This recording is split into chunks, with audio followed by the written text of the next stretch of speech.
Hello, welcome to Bespoke Unit. My name is Paul Anthony. I'm CP. And today we're going to be looking at GH Mumm Champagne.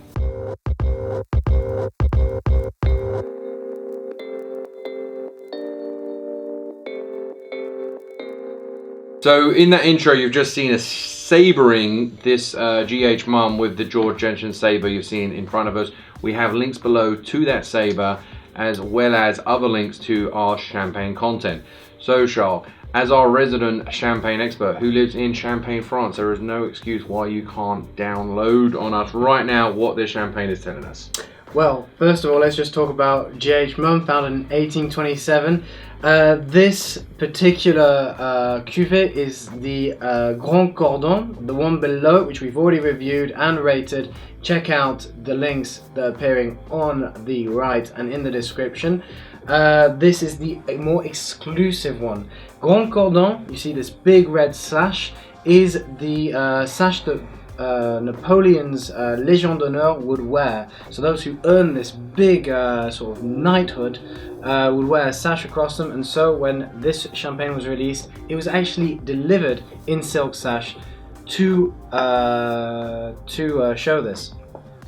Another interesting detail in this champagne bottle is you can see that it is hollow, so it isn't just printed on the label, but it is actually built into the glass, which is a nice detail. It's really very cool. Nice, yeah. And for holding it just fits right in the thumb. So with that said, let's talk about what's inside. So you've had a sniff already, haven't you? I've had a little sniff, I've had a little sip, and I'm liking what I'm sniffing and tasting. For me, I'm always a bit partial to apple. I'm not sure if you're getting that in there. It's actually a little bit citrusy as well. So in terms of robe, we're getting a pale straw robe, as well as very fine and small bubbles that are gliding gracefully to the top. This has been open for a good couple of minutes because we savored it earlier and we've been preparing for this video, so it isn't as it was when it was first opened. But in terms of nose, I'd say, so you mentioned the green apple earlier. It's definitely there, along with a bit of brioche, sort of yeastiness, and some straw.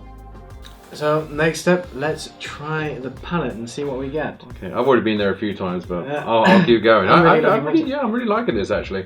You know, I think champagne's a little bit of an acquired taste for me, or it's got to be the right time of day or the right kind of event. But sitting down here on a Friday late afternoon with you reviewing champagnes, this is definitely one that I think it's very accessible. It is a very accessible champagne. And it does come at a very reasonable price point. It comes around $50, something like that you paid. Yeah. Especially for the the more premium. How does this compare to the original one that you tried? The Cordon Rouge is less refined, considerably less refined actually.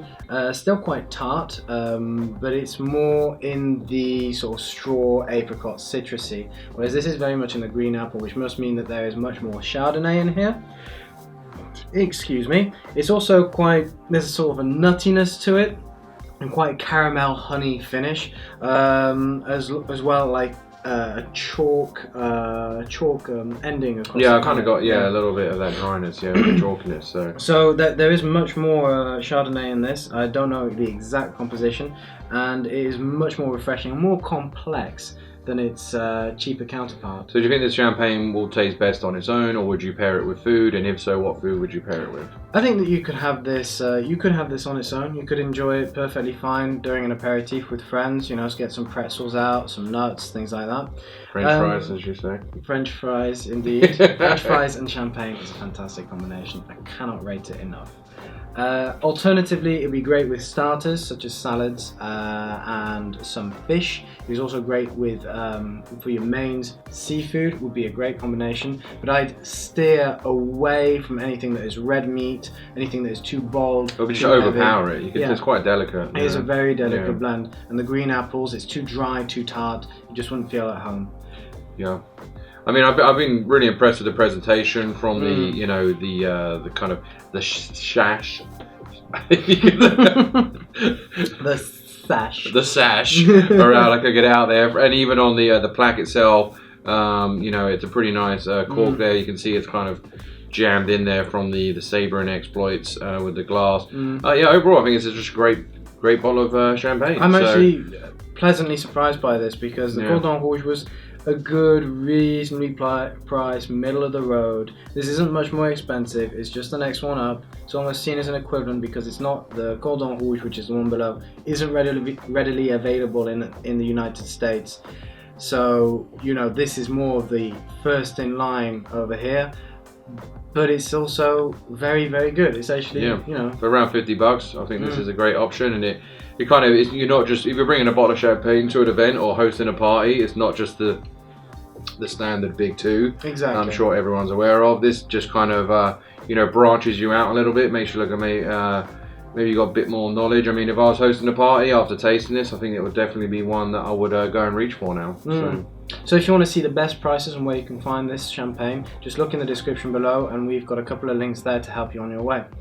Perfect. So thanks for that expert level coverage there, Charles-Philippe. As always, we really welcome your comments and questions in the section below, whether you think there are champagnes that are similar to this, better value than this, or ones that you would recommend over this. So that's in the comment section below. Like this video if you like it. You'll also see in the description section of this video many more links that will teach you all about champagne from Charles-Philippe's Champagne Silo on bespokeunit.com, as well as other champagne reviews. So with that, my name is Paul Anthony. I'm CP. We'll see you next time. Cheers. Cheers.